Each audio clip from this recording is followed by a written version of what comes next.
느헤미야 강의를 마치고 오늘부터 에스더 강의를 시작합니다. 오늘은 에스더 강의 첫 번째 시간으로 1장 1절로 8절 말씀을 통해 택한 백성을 위해 세상을 섭리하시는 하나님이란 제목으로 말씀을 전하며 첫 시간 주시는 은혜를 함께 받고자 합니다. 오늘 본문을 포함한 에스더 1장 전체는 에스더서의 문을 여는 서론격에 해당되는 말씀이라 할 수 있습니다. 에스더의 저자는 누구인지 이름이 언급되어 있지 않습니다. 아마도 페르시아에 오랫동안 거주하였고 페르시아 왕궁의 사정을 누구보다 잘 아는 페르시아 궁중과 밀접한 관계에 있었던 한 익명의 유대인이 하나님의 영감을 받아 기록한 것으로 보고 있습니다. 에스더서는 이 일은 아수에로 왕 때에 있었던 일이니라는 말씀으로 시작되고 있습니다.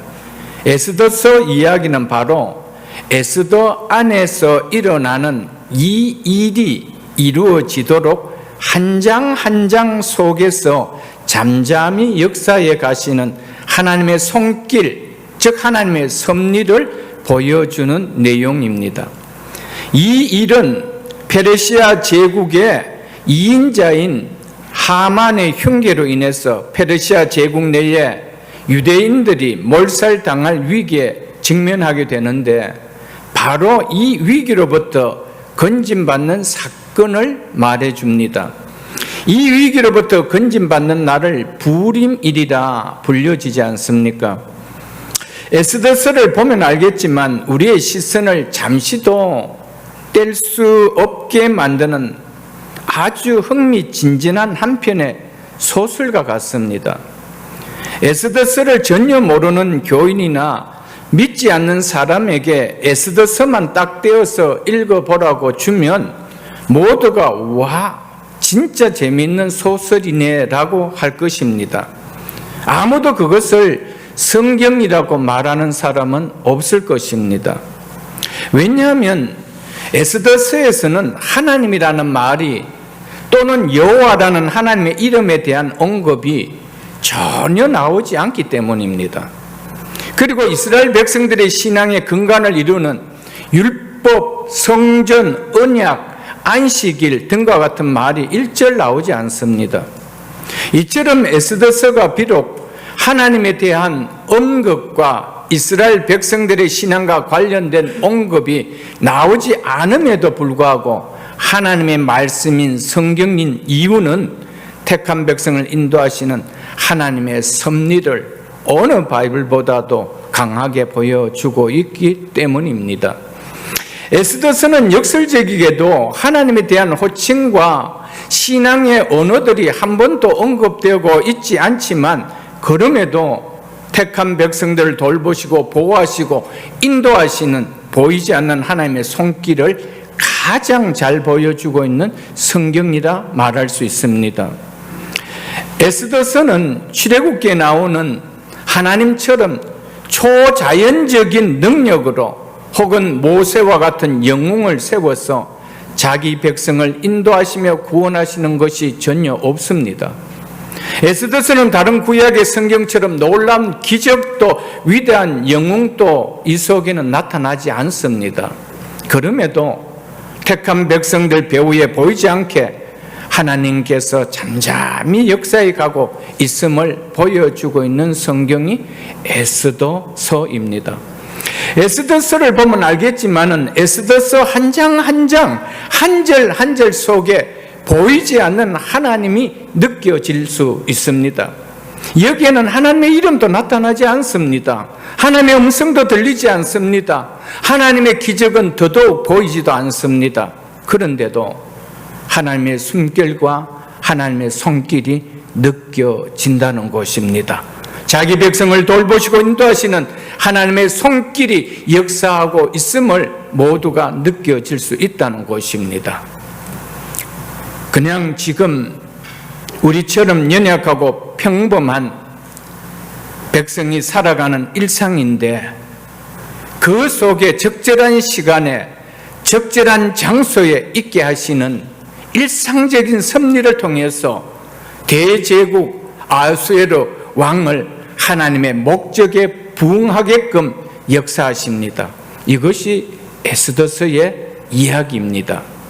이처럼 에스더서는 평범하게 살아가는 백성들의 일상 가운데 하나님께서 당신의 백성을 위하여 세상 역사를 섭리하신다는 하나님의 섭리에 대하여 강한 믿음을 갖게 해주는 성경입니다. 이런 이유로 에스더서는 의도적으로 하나님에 대한 언급을 명확하게 하고 있지 않고 있는 것입니다. 하나님께 이름을 말하고 있지 않아도 우리의 일상상 가운데서 하나님께서 어떻게 섭리해 가고 있는가를 구체적으로 보여주고 있다는 것입니다. 에스더서는 꾸며진 소설이 아닙니다. 하나님이라는 언어가, 여호와라는 하나님의 심령이, 그리고 신앙의 의도적인 그런 글이 전혀 나오지 않아도 꾸며진 소설이 아니라는 것입니다. 에스더서는 역사적 사실의 이야기를 담고 있습니다. 하나님은 세상을 창조하시고 창조하신 세상을 섭리하고 계시는 분이십니다. 그런 하나님께서 당신의 뜻을 나타내시기 위하여 꾸며낸 이야기로 하실 이유가 전혀 없으시다는 겁니다. 하나님은 항상 당신께서 창조하신 이 세상을 통해서, 이 세상 역사라는 틀을 통해서 당신의 영광과 당신의 능력과 당신의 속성과 성품과 당신의 뜻을 계시하시지 결코 꾸며낸 이야기로 당신을 계시하지 않는다는 사실입니다. 그렇기 때문에 모르는 사람이 에스더를 보면 마치 잘 꾸며낸 재미있는 소설같이 느껴지지만은 이 이야기는 꾸며낸 얘기가 아니고 역사적인 사실이며 하나님은 당신이 창조하신 역사를 통해서 당신을 드러내고 계신다는 것을 보여주고 있습니다. 아담과 하와의 에덴 동산 사건, 노아 홍수 사건, 아브라함이 갈대아 우르를 떠난 이 사건, 이스라엘 백성의 430년 애굽 노예를 지낸 사건과 출애굽한 사건, 출애굽을 위해 일어난 일련의 기적의 사건들, 그리고 출애굽한 백성들이 광야 40년을 지르는 동안 경험하게 되는 사건들, 그리고 기드온과 삼손과 같은 사사들을 통하여 일어난 사건들, 사울과 다윗, 히스기야와 같은 이스라엘 왕들을 통하여 일어난 사건들, 예수님께서 물로 포도주를 만드신 사건이며 죽은 나사로를 살리신 사건이며 예수님께서 물 위로 걸어가신 사건이며 그리고 예수님께서 십자가에 죽으신 사건과 부활하신 사건과 하늘로 승천하신 사건, 이 모든 사건은 역사 가운데서 일어난 역사적인 사실이라는 것입니다. 어느 하나 꾸며낸 이야기가 없다는 것입니다. 어느 하나도 역사 밖에서 일어난 일이 없다는 것입니다. 모두 하나님께서 창조하신 이 세상 안에서 일어난 역사적인 사건들이라는 것입니다. 하나님께서는 당신을 계시하면서 역사가 아닌 역사 밖에 꾸며낸 이야기를 가지고 당신을 계시한 적이 없습니다. 당신의 뜻을 우리에게 나타낸 적이 없다라는 것입니다. 이 모든 사건들은 하나님께서 당신의 뜻을 우리 인간들에게 나타내기 위하여 친히 행하신 일들이라는 것입니다. 이것을 계시라고 합니다. 계시는 하나님께서 당신과 당신의 뜻을 인간들에게 친히 보여주시는 것을 말합니다. 하나님께서 친히 당신과 당신의 뜻을 보여주기 전까지는 우리 인간은 결코 하나님을 알 수가 없기에 마치 커튼을 열어서 커튼 뒤에 무엇이 있는 것인지 보여주는 것처럼 하나님께서는 친히 당신이 어떤 분이신지 그리고 우리를 향한 당신의 뜻이 무엇인지를 알 수 있도록 계시하여 주신 것입니다. 하나님께서 당신 스스로를 커튼을 젖히고 보여주는 것처럼 계시하지 않으면 인간은 절대로 하나님을 알 수가 없다는 것입니다. 그러므로 인간이 꿈에서 만든 이야기로 하나님께서 계시할 이유가 있느냐는 겁니다. 없다는 겁니다. 하나님을 모르는 인간이 꿈에서 하나님을 이야기하면 그는 로마 그리스 신화 이야기지, 그는 하나님의 이야기가 아니라는 것입니다. 그럴 필요가 없다는 것입니다. 인간이 꿈에서 만든 이야기가 결코 하나님을 나타내는 계시가 될 수 없다는 것입니다. 인간이 지어서 만든 사건이 결코 하나님 당신을 나타내고 당신의 뜻을 인간에게 보여주기 위한 계시가 되어질 수 없다라는 것입니다. 그렇기 때문에 성경에서 일어나는 모든 내용은 다 역사 안에서 일어난 실제 사건이라는 것입니다.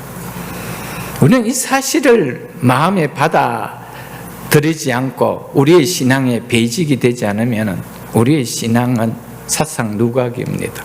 한순간에 그것은 무너집니다. 왜요? 하나님 말씀이 아니고 사람의 글이기 때문이죠. 그 신앙은 하루아침에 무너지는 거예요. 무너질 수밖에 없습니다. 그리고 성경에 나오는 사건들은 계시를 일으키는 동기가 되고 동시에 계시의 목적이 되기 때문에 계시를 드러내는 사건에는 인간의 사고와 인간의 비평의 범주를 넘어선 인간의 이성이 손댈 수 없는 홍해가 갈라지는 것과 물이 포도주가 되는 것과 물 위로 걸어가는 것과 같은 초자연적인 사건이 성경에 기록되어 있음을 우리는 알아야 됩니다. 그러므로 계시를 나타내는 이러한 사건들은 인간이 꾸며내어 쓴 가공의 사건이 가상의 이야기가 아니라 실제적인 사건, 실제적인 장소에서 역사 가운데 일어난 실제적인 이야기라는 것입니다. 이것이 성경입니다. 어떻게 사람이 물 위로 걸어갈 수 있어? 어떻게 반석에서 물이 나올 수 있어? 어떻게 바다가 갈라져 사람이 지나갈 수가 있어? 라고 우리는 우리의 이성을 가지고 판단하고 비평합니다. 그래서 하나님은 없다, 이건 사람이 꾸며낸 글이다, 이렇게 이야기합니다. 하나님은 당신이 만든 세상에서 당신을 나타내기 위해서 꾸며낸 이야기를 하실 필요가 없습니다. 하나님은 당신이 만든 세상이기 때문에 하나님은 초자연적으로도 섭리의 가심을 보여주고 있는 것입니다. 그래서 자연현상으로도 하나님은 섭리하시지만 그 자연의 현상을 넘어선 초자연적으로도 하나님을 섭리하십니다. 그래서 내가 하나님이라는 것을 보여주시기 위하여 하나님은 물을 가르시고 바다에서 반석에서 샘이 나게 하시며 죽은 나사로를 살리시고 하신 역사들을 일으킨다라는 것을 우리는 알 수 있어야 됩니다. 그런데 이러한 역사적 실제 사건들을 통하여 하나님께서 우리들에게 나타내신 당신과 당신 뜻이 무엇인지 우리가 어떻게 알 수 있느냐는 것입니다. 그리고 하나님께서 당신의 뜻을 나타내고자 하신 그런 역사가 존재하고 있었는지 후세의 사람들이 어떻게 알 수 있느냐는 것입니다.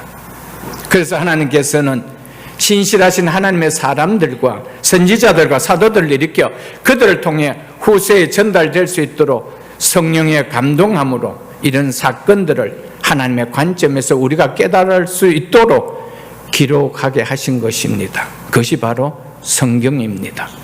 그래서 성경은 하나님께서 당신과 당신의 뜻을 우리가 깨달을 수 있도록 계시해 놓은 계시의 책인 것입니다. 그렇기 때문에 성경을 깨닫지 않고는 하나님을 우리 인간은 도무지 알 수가 없다는 것입니다. 왜요? 성경을 통하여 하나님께서는 인간들에게 당신을 계시해 주셨기 때문입니다. 우리를 향한 당신의 뜻이 무엇인지, 그분의 성품이 무엇인지, 그분이 우리를 향하신 목적이 무엇인지 하나하나 다 계시를 해 주셨다는 것입니다. 그렇기 때문에 성경을 통하지 않고는 어느 인간도 하나님을 알 수가 없고 우리를 향한 하나님의 뜻이 무엇인지 우리에 대한 하나님의 목적이 무엇인지 알 수가 없다라는 것입니다.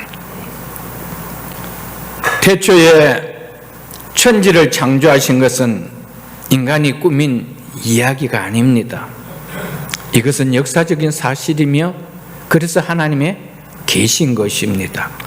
하나님께서 당신을 계시하기 위해서 천지를 창조하신 것입니다.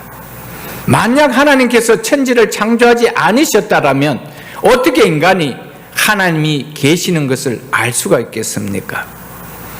하나님께서 천지를 만드시 않았다면 우리가 어떻게 하나님이 계신다는 것을 알 수가 있겠습니까? 천지 창조는 하나님께서 인간에게 자기를 계시하신 사건입니다. 천지 창조는 역사적인 사실입니다. 인간이 꿈에서 쓴 글도 아니라는 것입니다.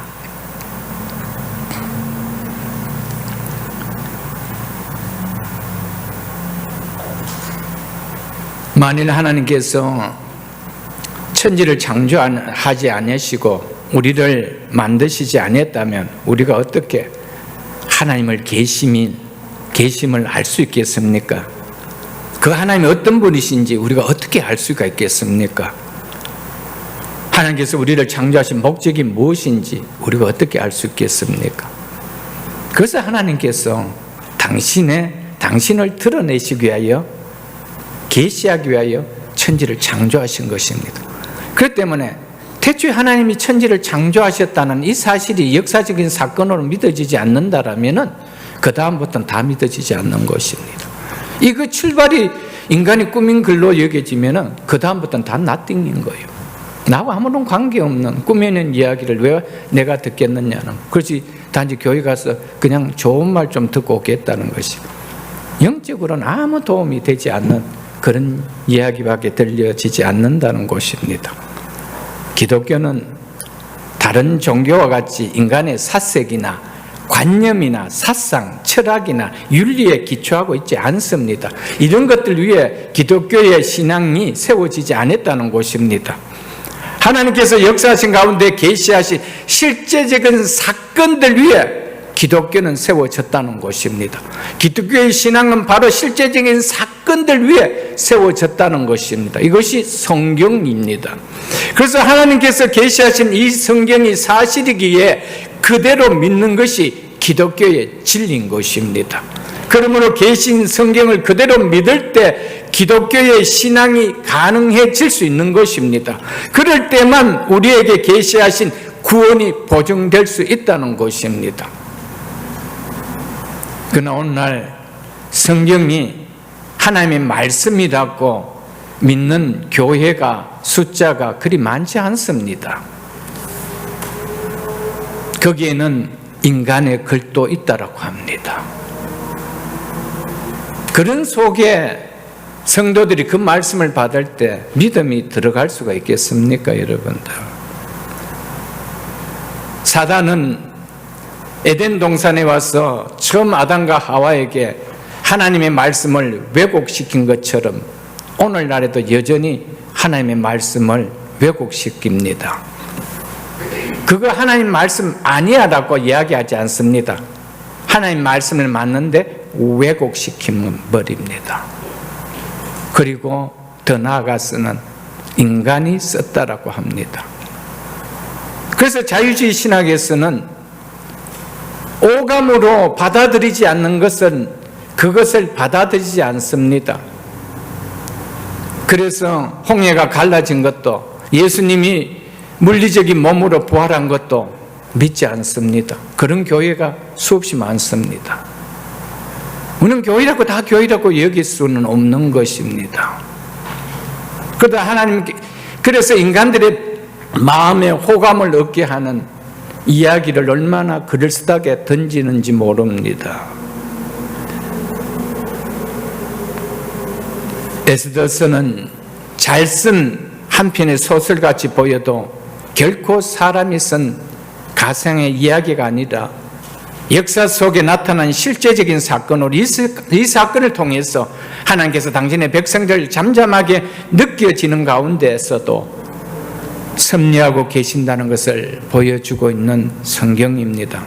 그래서 이 일은 아수에로 왕 때 있었던 일이며 그가 페르시아 제국 위에 오른 지 3년의 수상궁에서 시작된 일이라고 분명하게 실제적인 때와 실제적인 장소를 말해주고 있는 것입니다.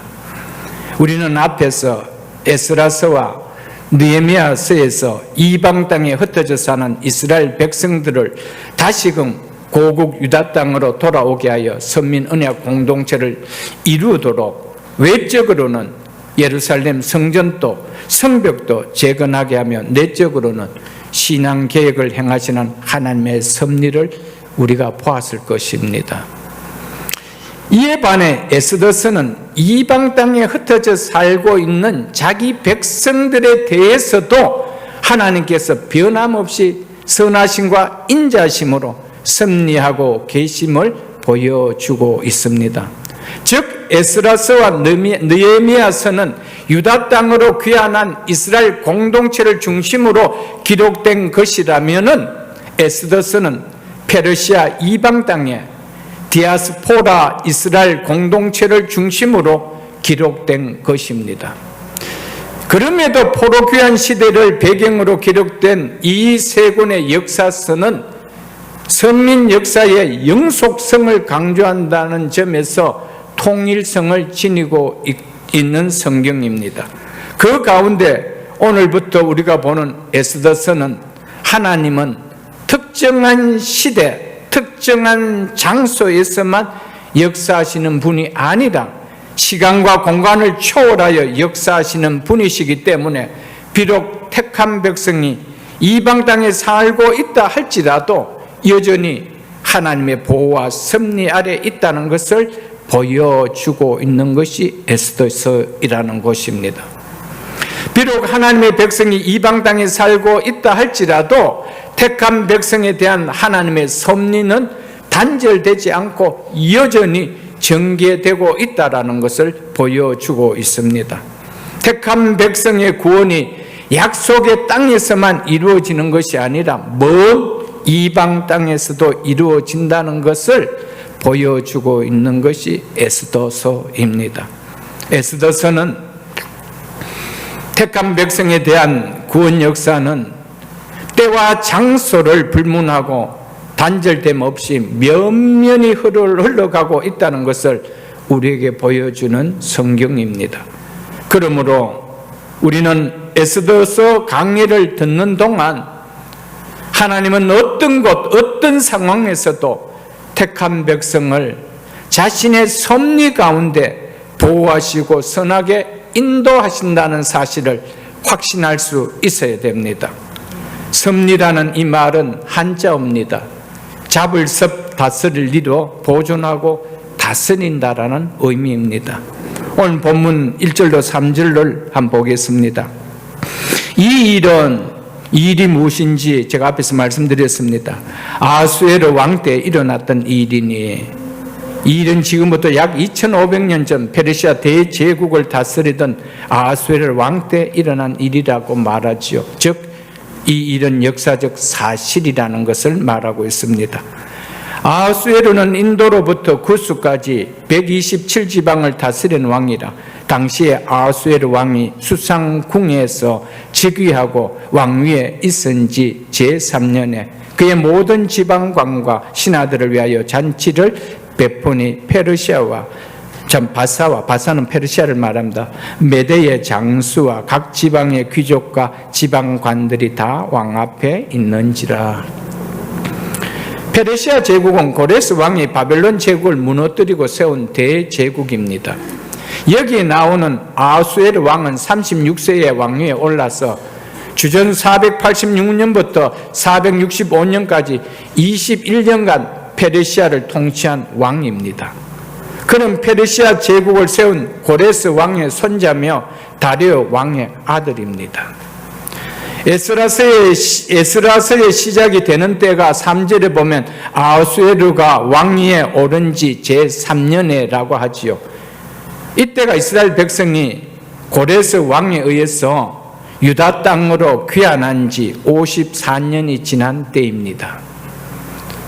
고레스 왕은 이스라엘 백성들 고국으로 돌아가 예루살렘 성전을 재건하도록 칙령을 내린 왕이고, 다리오 왕은 성전 재건이 시작되었지만 주변 대적들의 끈질긴 방해로 16년간이나 성전 재건이 중단되었는데, 이것을 다시 시작하도록 허락한 왕이 바로 다리오 왕입니다. 다리오 왕 2년에 다시 시작하여 5년 뒤 다리오 왕 7년에 성전은 완공되었음을 우리가 보았을 것입니다. 에스더의 시간적 배경은 바로 이스라엘 백성이 1차 귀환하여 성전 재건을 완공하고 에스라의 인도로 2차 귀환이 있는 그 사이에 페르시아 수상궁에서 일어난 일입니다. 참고로 아하수에르 왕은 일반적인 역사에 알려져 있는 크세르크세스 왕입니다. 그래서 NIV 성경은 이해가 쉽도록 크세르크세스라고 그렇게 기록해 놓고 있습니다. 1절 중반절에 보면은 아하수에르 왕은 인도로부터 구스까지 127지방을 다스리는 왕이라고 기록하고 있습니다. 이는 메소포타미아 지역에서 일어난 제국들 가운데 가장 넓은 영토를 다스리는 막강한 권세를 가진 왕이었음을 말해줍니다. 여기서 인도는 인더스 강 서쪽 지역을 가리키는 것으로 오늘날의 파키스탄 지역을 가리킵니다. 지금의 인도 지역을 뜻하지는 않습니다. 그리고 구스는 오늘날의 에티오피아 지역으로 나일강 상류 지역을 가리킵니다. 동쪽으로는 인더스 강으로부터 서쪽으로 지중해까지, 남쪽으로 나일강 상류로부터 북쪽으로 흑해까지, 이렇게 어마어마하게 넓은 영토를 아하수에르 왕이 통치하였습니다. 아하수에르 왕의 권세가 대단하다는 것을 말해주고 있는 것입니다. 이렇게 광활한 영토를 다스리는 대단한 권세를 가진 아하수에르 왕이라 할지라도 이 권세는 결국 하나님의 권세 아래 있다는 것을 보여줍니다. 왜냐하면 세상의 모든 권세는 하나님이 주신 것이기 때문입니다. 그래서 아무리 막강한 세상 권세를 가졌다 할지라도 세상 권세 위에 계신 하나님이 간섭하고 계신다는 것입니다. 그 막강한 왕의 권세로 내린 결코 그 누구도 뒤집을 수 없는 조서로 인해 페르시아 제국 내에 있는 모든 유대인들이 죽음을 피할 수 없는 자리에 놓였습니다.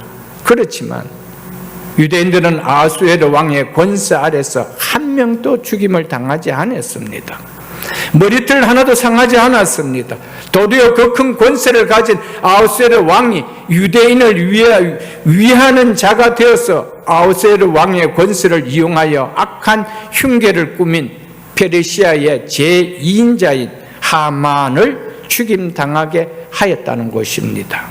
어떻게 이런 일이 일어날 수가 있겠습니까? 아하수에르 왕의 권세 위에 계신 하나님이 간섭하셨기 때문에 일어날 수 있었다는 것을 우리에게 말해주고 있습니다.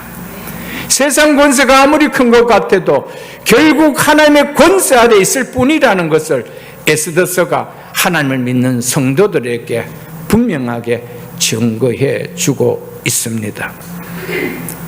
3절과 4절에 보면 아하수에르 왕이 왕위에 오른 지 3년에 수상궁에 127개의 지방관들과 나라의 대신들과 장수들과 귀족들을 위해서 6개월 동안이나 성대한 잔치를 베풀었다고 말하고 있습니다. 이는 1차적으로 4절에 나오는 그의 영화로운 나라의 부왕과 위엄의 혁혁함을 나타내리니라는 말씀처럼 아하수에르는 왕이 긴 잔치를 통해 대제국의 영화와 엄청난 부와 위엄을 드러내기 위해서 6개월이라는 엄청난 긴 시간 동안 잔치를 베풀었습니다.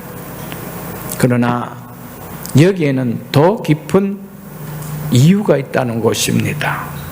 6개월이나 긴 날들의 동안 잔치를 베푼 주 목적은 이 잔치 이후 그리스 원정에 대한 군사적 작전과 계획을 페르시아 제국의 모든 지방관과 신하들과 장수들과 의논하고 또 이들의 지지는 물론 충성을 끌어내어 내부를 더욱 돈독하게 하고 신복들과 장수들의 사기도 진작시키기 위하여 이렇게 성대한 잔치를 베풀게 된 것이었습니다.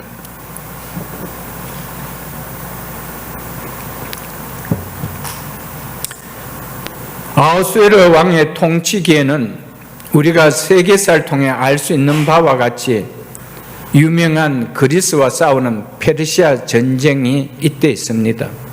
이 전쟁은 아하수에르의 아버지 다리오 왕에 의해서 시작되었습니다. 다리오 왕은 즉위후 서진 정책을 추진하여 소아시아 지역은 물론 그리스 해안 도시 국가들과 섬나라들을 하나하나 정복했습니다. 이후 페르시아에 정복된 그리스 해안의 도시 국가들이 반란을 일으켰습니다. 물론 빠르게 진압되었지만 그런데 이 반란을 일으키는 그 중심에 그리스의 중심이라고 할 수 있는 아테네와 에레트리아가 반란을 일으키도록 원조하였다라는 것을 알게 됩니다.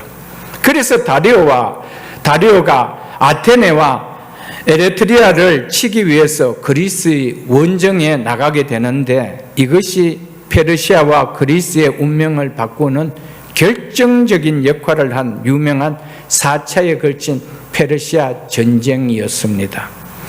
이 전쟁이 이것으로 인하여 시작되었습니다. 1차 페르시아 전쟁은 페르시아의 일방적인 승리로 끝났습니다. 2차 전쟁은 2년 뒤 발발했는데 이때 다리오 왕이 6만 대군을 이끌고 아테네를 공격하려고 하였습니다.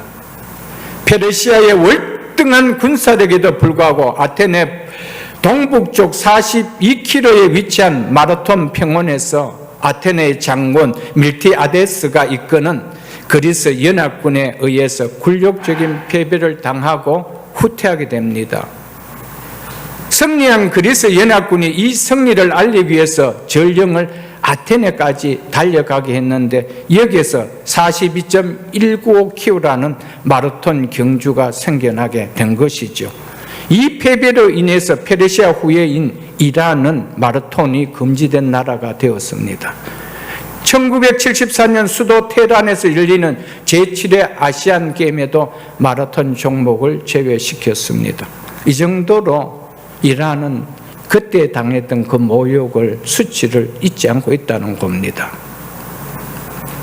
이후에 다리오 왕은 다시 아테네 원정을 준비하였지만 뜻을 이루지 못한 채 죽고 아들 아하수에르가 왕이 되어 즉위를 합니다. 그래서 아하수에르 왕이 즉위하지 말자 아버지의 유업을 이어받아 약 2년에 걸쳐서 그리스 원정을 계획하고 준비를 하였습니다. 그리고 재위 3년이 이르자 그리스 원정에 대한 작전을 의논하고 대신들과 장수들과의 지지를 얻으며 그들의 충성을 이끌어내고 사기도 진작시키기 위하여 6개월에 걸친 잔치를 베풀게 된 것입니다. 아하수에르 왕이 베푼 잔치는 바로 이러한 배경하에 있다는 것을 우리는 먼저 알아두어야 합니다. 이어서 5절과 6절에 보면 6개월의 잔치가 끝난 후에 아하수에르 왕은 이 잔치를 위해서 수고하는 수도 수산성에 사는 백성을 위해서 7일간 잔치를 또 베풀어 줍니다.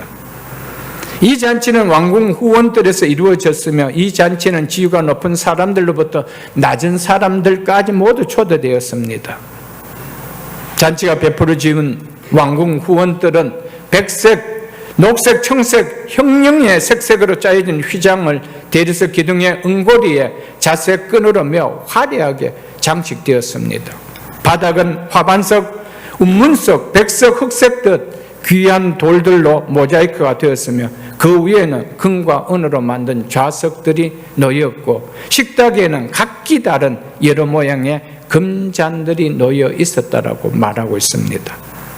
아하수에르 왕은 형언하기 어려울 만큼 이렇게 화려하고 사치스러움을 보이며 제국 관료들과 수산성의 백성들에게 자신의 부와 영화와 인심을 드러내며 과시하려고 하였습니다.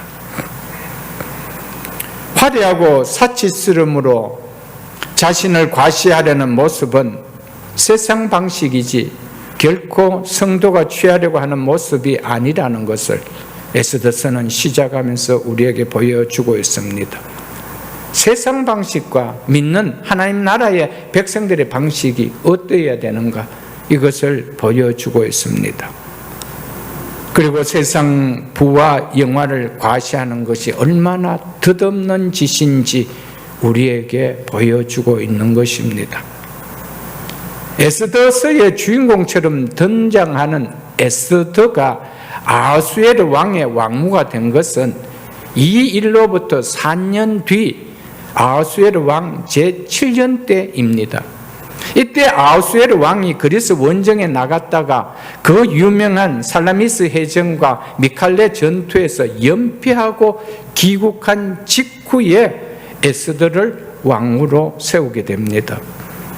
페르시아 제국의 부귀영화가 얼마나 대단하였는지를 보여주고 그 원정의 힘을 받으려고 하였지만 아하수에르 왕은 자신의 기대와는 거리가 멀게 그리스와의 두 번의 전쟁에서 우세한 군사력을 가졌음에도 불구하고 연패하는 치욕을 겪게 됩니다. 그리고 후에 암살을 당하여 참혹하게 죽임을 당합니다. 이렇게 큰 권세와 부와 세상 영화가 넘쳐났던 아하수에르 왕도 인생이 자기 원대로 되지 않았다는 것입니다. 원치 않은 치욕을 겪게 되었으며 참혹한 말로를 경험하게 되었다는 것입니다. 이것이 우리에게 무엇을 말해 줄까요? 세상 권세와 부와 영화를 과시하는 것이 얼마나 덧없는 짓임을 보여주며 사람이 아무리 부귀와 영화가 있다 할지라도 그거 하나 자랑할 것이 없다라는 것을 우리에게 보여주고 있는 것입니다. 아하수에르 왕은 6개월 하고도 한 주간을 더 잔치를 했습니다. 그렇게 긴 시간 잔치로 하루를 시작하고 잔치로 하루를 마감하는 생활을 했습니다. 하지만 그것이 아하수에르 왕에게 진정한 기쁨이 됐느냐라고 묻는다라면 그가 뭐라고 대답하겠습니까? 이러한 부와 영화를 과시하는 잔치가 오히려 두 번의 그리스 전투의 연패를 겪게 했으며 후회를 가져오게 한 자신의 왕후 와스디를 잃어버리게 만든 것이 바로 이 잔치였다는 것입니다. 세상 부와 영화를 과시하고자 하는 삶의 결말이 얼마나 덧없고 허망한 짓임을 우리에게 에스더서는 시작하며 보여주고 있습니다.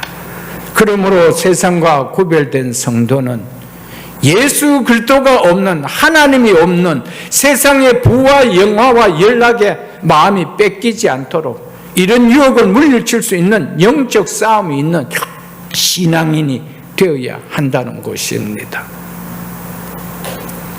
우리는 어떤 잔치에서도 예수 그리스도가 빠졌다라면 아하수에르 왕이 했던 잔치와 다를 바 하나도 없습니다.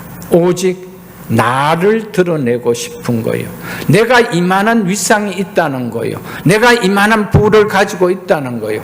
내가 이만한 것을 세상에 드러낼 자리에 있다라는 것을 드러내는 것밖에 없다는 겁니다. 그것이 어떤 잔치가 되었든 그 잔치에 예수 그리스도가 빠지고 하나님이 빠지면 항상 그 잔치의 주인공 내가 된다는 겁니다. 인간이 된다는 겁니다. 그 결말은 너무 비참하다는 겁니다. 그런데 인간은 그 유혹을 이기지 못하는 거예요. 세상의 부와 명예, 그것을 가짐으로 말미암아 내가 이런 존재라는 것을 드러내고 싶어 한다는 겁니다. 6개월의 잔치를 하며 그것도 모자라서 한 주간을 더 애대서 잔치했던 아하수에르 왕의 결말이 어땠던가? 그 잔치를 통해서 힘을 얻어 그리스와의 원정 경기에서 전투에서 이길 것이라고 자신했던 그는 두 번의 전투에서 다 연패를 합니다. 그리고 사랑했던 왕 와스디까지 자기가 친히 폐위를 시켜버리지 않습니까? 이 잔치를 통해서 얼마나 허망한 인생이요. 그럼에도 불구하고 성도들은 하나님이 빠진, 예수 그리스도가 빠진 부와 영화를 누리고 싶어 합니다. 그 결말은 너무 비참하다는 겁니다. 그래도 좋으니 살 동안 그랬으면 좋겠다라고 하는 사람들이 교회 안에 얼마나 많습니까? 예수 이름으로 기도하면서 그것을 구하는 자들이 얼마나 많느냐는 거예요. 왜 아하수에르 왕은 6개월간의 성대한 잔치를 열었습니까? 이제 다음 시간에 보면 알겠지만 이 일로 왕후 와스디가 폐위되는 일이 벌어지지 않습니까? 왕후 와스디를 폐위시키기 위하여 이렇게 성대한 잔치를 연 것은 결코 아닐 것입니다. 그런데 왕후를 폐위시키는 것으로 187일에 6개월하고도 한 주간의 긴 잔치가 끝이 맞춰집니다. 이런 잔치를 왜 해야 될까요? 집안이 망하는 일을 왜 해야 할까요? 그렇게 될 것이라고 아하수에르 왕이 잔치를 열 때 생각이나 했을까요, 여러분들? 하나님께서는 우리 눈에 나타나지 않으시고 보이지도 아니하시지만은 세상 모든 권력을 당신의 손안에 두시고 당신의 뜻을 이루기 위해 당신의 뜻에 따라 세상을 다스리시며 운행해 가신다는 것을 에스더를 통하여 우리에게 말해 주고 있습니다.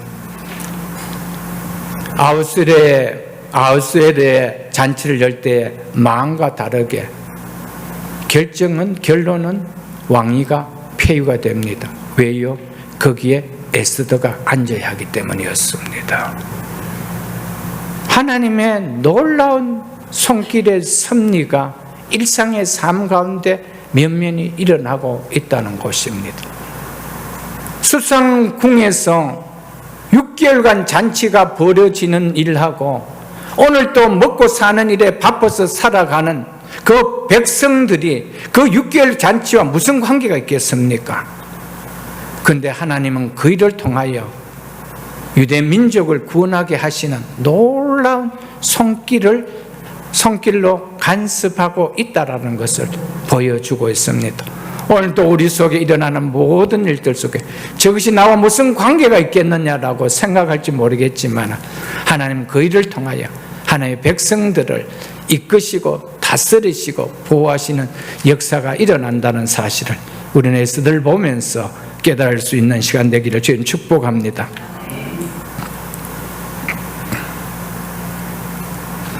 아하수에르 왕은 왕후가 공석인 상태에서 그리스 원정에 나서게 됩니다. 그리스 원정에서 피하고 돌아와서 왕후를 폐위한 자기의 처사가 너무 후회스러워 후회를 하게 됩니다. 이를 난 대신들은 만일 와스디가 복귀라도 하게 된다면 왕위를 폐위시킨 주도한 자신들이 위험에 처할 것이 자명해진 것을 알기에 급거 왕에게 새로운 왕후를 맞이할 것을 청하는 일이 일어납니다. 이렇게 하여 뜬구름 없는 포로로 잡혀온 이름도 없는 부모도 없는 에스더가 대제국 페르시아의 왕후가 되어집니다. 에스더가 왕후가 되는 것은 결과적으로 이후에 멸절 위기에 놓일 유대인들을 구원하기 위한 하나님의 포석이었습니다. 이것을 우리가 성경을 보면서 하나님은 이 일 하나하나에 하나님 어떤 포석을 나의 삶을 위해서 놓고 계실까라는 것을 깨달아야 된다는 것이죠. 아하수에르 왕이 이어지는 잔치로 인해 술에 취한 것도, 이로 인해 왕후 와스디가 폐위된 것도, 그리고 그리스 전투에서 패한 것도 우연히 되어진 일일까요? 아닙니다. 하나님께서 당신의 백성을 위기에서 구원하기 위해요. 에스더가 그 자리에 대신하게 할 하나님의 세심하고 오묘한 섭리였다는 것을 성경은 우리에게 말해주고 있습니다. 그래서 잠언 16장 9절에 보면 사람이 마음으로 자기의 길을 계획할지라도 그의 걸음을 인도하신 이는 여호와시니라 라고 말씀하셨습니다. 인간의 모든 마음과 생각과 계획까지도 하나님께서 인도하신다는 것입니다. 이것을 우리는 알아야 됩니다. 그러므로 세상의 중요한 사건들이 몇몇 권력자들의 정책 결정에서 발생한다고 할지라도 그것은 궁극적으로 하나님의 섭리의 결과인 것을 우리는 알아야 됩니다. 이것은 세상의 역사의 참주인은 인간이 아니라 하나님이시다는 것을 우리에게 보여주고 있습니다. 그러한 점에서 세상의 모든 역사는 하나님의 섭리의 기록이라 말할 수 있습니다. 이 세상의 모든 일 가운데 하나님의 섭리를 벗어나서 발생할 수 있는 것은 아무것도 없다라는 것입니다. 왜냐하면 하나님과 분리되어서 존재할 수 있는 이 땅에 어떤 것도 없기 때문입니다. 왜요? 모든 것은 하나님께서 창조하신 창조물이기 때문입니다. 그래서 하나님 창조하신 피조물이기 때문에 창조하신 그분과 관계없는 것이 이 땅에 하나라도 있느냐? 없다는 것입니다. 그렇다면 하나님의 섭리하심을 떠나 존재할 수 있는 것이 있느냐? 없다라는 것입니다. 이 사실을 우리는 알아야 됩니다. 그래서 로마서 11장 36절을 한번 보겠습니다. 로마서 11장 36절입니다. 이는 만물이 주에게서 나오고 주로 말미암고 주에게로 돌아갑니다. 그에게 영광이 세세에 있을지어다. 아멘. 세상 모든 것이 하나님에게서 나왔다라고 이야기합니다. 그래서 하나님의 말미암아 지금도 존재하고 있다는 겁니다. 그리고 결국은 그것들이 하나님께로 돌아간다라고 말하고 있습니다. 그러므로 하나님 떠나서 독립적으로 존재할 수 있는 것이 있느냐는 거예요. 하나님이 창조하신 이 세상과 우주 안에 하나도 없다라는 겁니다. 그래서 모든 것이 주에게서 나오고 주로 말미암고 주에게로 돌아간다라고 말하고 있습니다. 이것이 그리스도인이 갖는 세상을 바라보는 세계관이라는 것이죠. 여러분과 저는 누구에게서 출발했습니까? 하나님에게로 출발합니다. 지금 누구로 말미암아 존재하고 있습니까? 하나님은 말미암아 존재하고 있습니다. 결국은 누구에게 돌아간다는 하나님에게로 돌아간다는 것입니다. 이것이 기독교인의 세계관입니다. 이것이 성도의 세계관이라는 것이죠. 우연히 돌아가겠네, 우연히 어쩌다 저런 일이 일어나겠네, 그건 넌 그렇지 않냐 하는 이야기라는 것이죠. 그러므로 우리는 매사에 하나님의 섭리를 인정하는 삶을 살아야 합니다. 특별히 성도는 자기 백성에 대한 하나님의 섭리를 확신할 줄 알아야 됩니다. 하나님의 섭리는 하나님 백성 때문에 있는 것입니다. 하나님 백성이 없다라면 하나님 섭리할 이유가 없습니다. 왜냐하면 하나님 백성이 없다라면 하나님 당신께서 이 땅을 창조할 이유가 없었던 것이었습니다. 하나님 당신 백성들이 있기 때문에 이 땅을 창조하신 것입니다. 그렇기 때문에 당신의 백성 때문에 하나님은 오늘도 창조하신 이 땅에서 섭리해 가고 계신다는 겁니다. 하나님의 섭리는 철저하게 하나님 백성의 백성 중심으로 일어나고 진행되고 있다는 것을 우리는 알아야 됩니다. 모든 하나님의 섭리가 궁극적으로 자기 백성을 위한 것이라는 사실을 성도는 알아야 한다는 겁니다. 하나님 섭리의 궁극적인 목적은 택한 자기 백성들의 구원이기 때문입니다. 그래서 세상 역사를 세계사라고 말하지 않습니까?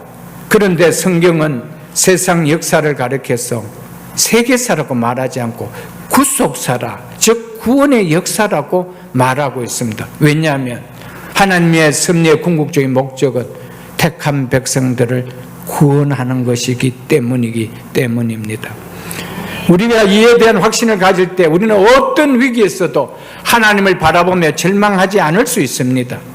그러므로 성대는 언제나 눈에 보이는 문제들을 넘어서 눈에 보이지 않는 하나님이 보호하시고 다스리며 이끌어 가시는 섭리를 볼 수 있어야 합니다.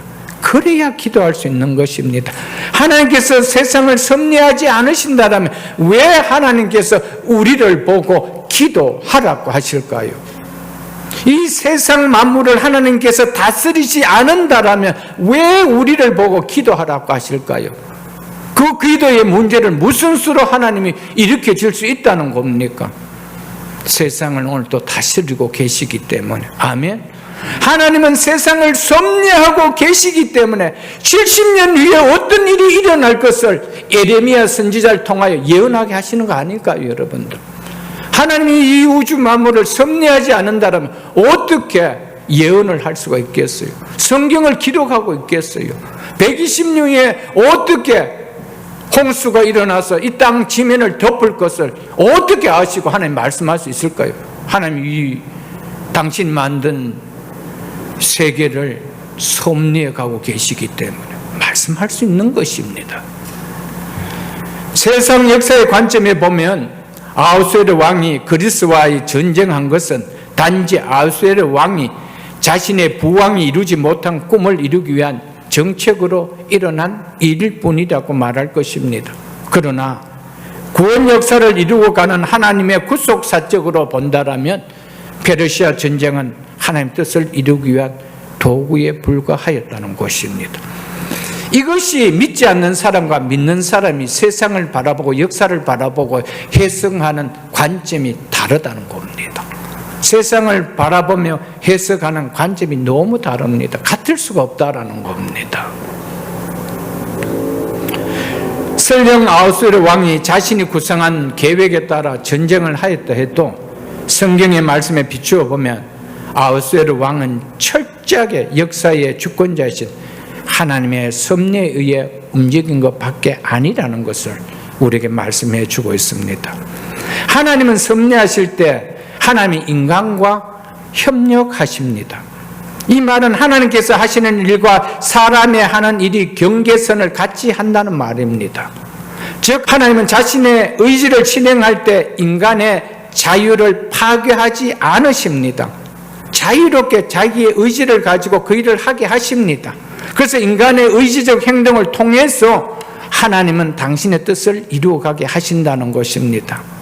하나님은 아하수에르 왕이 자신의 목적을 이루기 위하여 자신의 의지적 행동으로 행동한 것을 사용하셔서 당신의 뜻을 실행하신다는 것이었습니다. 아하수에르 왕의 입장에서는 단순히 자신을 과시하고 싶어서 잔치를 열었을 뿐입니다. 자신의 욕망을 이루기 위하여 페르시아 전쟁을 행한 것 뿐입니다. 그러나 하나님께서는 그것을 이용하셔서 당신의 백성을 구원하는 뜻을 실행하게 하신다는 것입니다. 이것이 하나님의 섭리라는 것입니다. 나의 뜻과 아무런 상관없이 하나님 그렇게 하는 것이 아닙니다. 우리가 우리의 뜻을 가지고 의지대로 행해 나갑니다. 그런데 하나님은 그것을 자신의 뜻을 이루는 도구로 하나님은 섭리해 가신다는 겁니다. 세상을 보면 이처럼 역사의 흐름을 결정하는 중대한 사건들이 권력을 지닌 몇몇 통치자들의 야욕에서 비롯된 정책에 의해 발생한 것처럼 보여질 수 있습니다. 그래서 세상 역사가 인간에 의해서 흘러가는 것처럼 보여질 수 있습니다. 그러나 세상 역사는 궁극적으로 하나님의 뜻을 이루어가는 하나님의 섭리의 결과일 뿐이라는 것을 성경은 말해주고 있습니다. 그래서 세상 역사는 하나님의 섭리를 기록하고 있는 것이다 라고 말하고 있는 것입니다. 사랑하는 성도 여러분, 우리가 기억해야 될 것은 이 세상은 하나님 창조하신 그분의 손 안에, 그분의 주권 안에 있다라는 것을 인정해야 됩니다. 하나님에게는 우연히 일어나는 일이 없습니다. 하나님이 모르기에 일어나는 일은 아무것도 없습니다. 왜요? 하나님께서 당신께서 친히 우주 만물을 창조하셨기 때문에 창조한 것을 하나님께서는 친히 뭐 하신다는 것입니까? 섭리하신다는 겁니다. 지키고 다스리고 나가신다는 겁니다. 그렇기 때문에 그 어느 한 것도 하나님을 떠나서 일어날 수 있는 것이 없습니다. 그래서 예수님께서 뭐라고 이야기했습니까? 하나님의 뜻이 없으면 들에 핀 꽃도 필 수가 없다라고 이야기한 거예요. 공중 나는 새 한 마리도 떨어질 수가 없다는 겁니다. 그것이 하나님의 섭리를 이야기하고 있는 것입니다. 우리의 모든 삶은 철저하게 하나님의 섭리 속에 있다는 것을 알아야 됩니다. 그럴 때 하나님의 섭리를 믿기 때문에 하나님 앞에 기도할 수가 있는 거고, 하나님의 섭리의 주 목적은 당신의 백성 때문에 그렇게 하고 있다는 것이기 때문에 우리가 흔들릴 이유가 없다라는 것입니다. 하나님이 섭리하고 계시기 때문에 우리는 끝까지 주에게서 나오고 주로 말미암아 존재하고 주에게로 돌아가는 거예요. 왜요? 하나님 안에 있기 때문이라는 것입니다. 이것이 우리에게 흔들 수 없는 절대적인 은혜고 구원의 역사라는 것입니다. 말씀을 제가 맺겠습니다. 우리는 계속해서 에스더서를 보면서 세 가지 진리를 마음에 꼭 담아야 합니다. 계속해서 에스더서를 보가면서 이 세 가지 진리를 마음에 담을 수 있어야 됩니다. 첫째는 세상 모든 역사는 하나님 주권하에 있으며 하나님은 당신의 백성들을 구원하시기 위한 구속사를 중심으로 세계의 역사를 섭리해 가신다는 이 진리입니다. 이 진리를 꼭 우리는 담아야 됩니다. 하나님은 당신의 백성을 구원하시기 위한 구속사의 중심으로 세계의 역사를 섭리해 가십니다. 하나님께서 택한 백성들이 다 구원되면은 이 세상 역사도, 이 땅의 역사도 종결됩니다.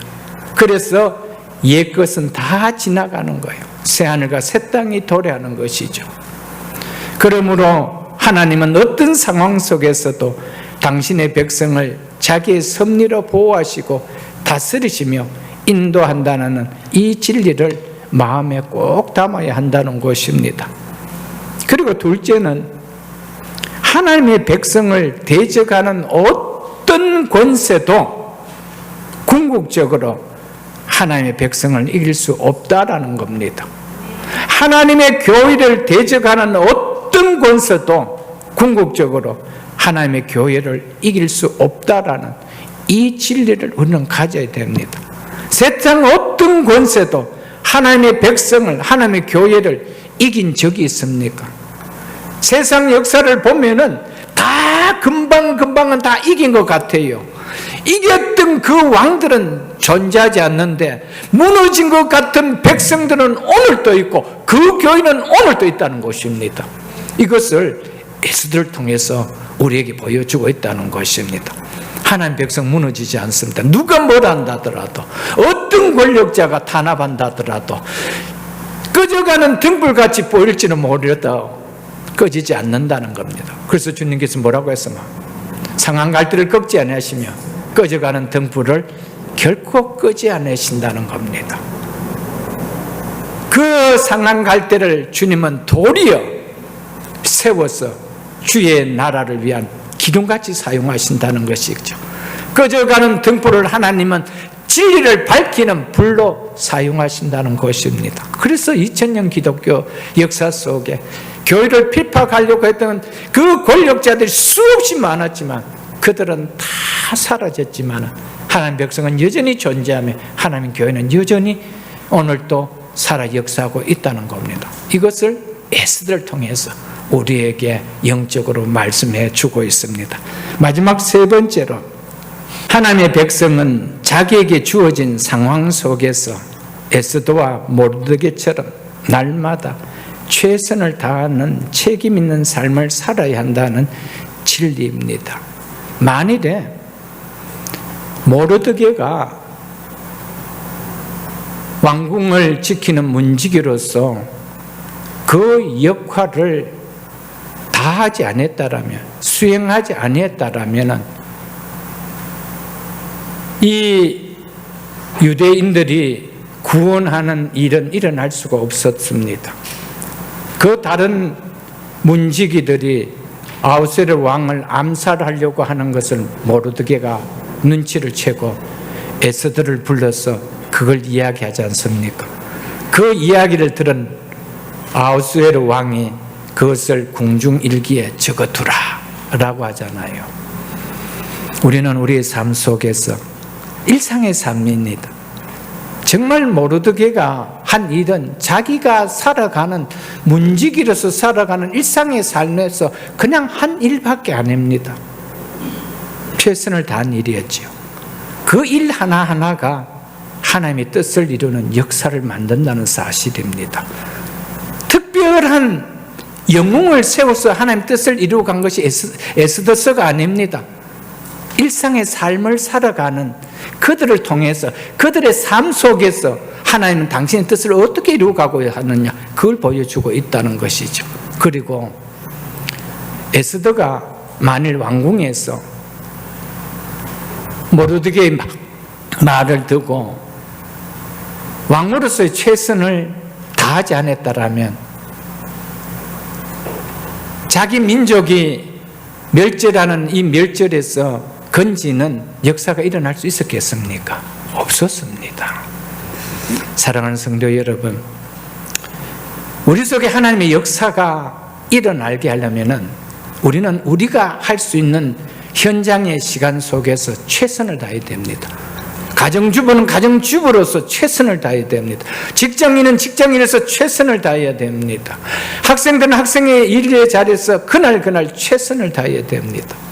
하나님 그 일들을 합력하여 선을 이루고 가신다는 사실입니다. 성도로서 최선을 다해야 된다는 것은 뭡니까? 기도 아닐까요, 여러분? 기도입니다. 이 일에 우리는 최선을 다해야 됩니다. 이 세 가지 진리들을 마음에 담을 때 이것이 우리의 신앙이 될 때 성도는 현재 어떤 난관에 부딪혀 있다 할지라도 좌절하지 않고 하나님이 항상 자신을 보호하시고 선한 길로 인도하시는 것을 믿는 승리의 삶이 사라질 수 있다는 것이 에스더를 통하여 우리에게 주시는 메시지입니다. 말씀 맺겠습니다. 택한 백성을 위한 세상을 섭리하시는 하나님이라는 제목으로 에스더서의 문을 여면서 오늘 서론격으로 말씀을 드렸습니다. 이 사실을 통하여 첫 번째 우리가 깨달을 것은 절대적으로 하나님은 섭리하신다는 것이고 하나님은 섭리하시기 때문에 어떤 대적도 하나님 백성을 이길 수가 없다라는 것이며 또 하나님 백성은 주어진 삶에서 에스더와 모르드게처럼 최선을 다하는 삶을 살 때 하나님의 역사하심을 보게 된다는 것을 마음에 갖는 우리의 신앙이 되며 남은 에스더를 통하여 은혜를 삼아하는 우리 모두가 다 될 수 있기를 주의 이름으로 축복합니다.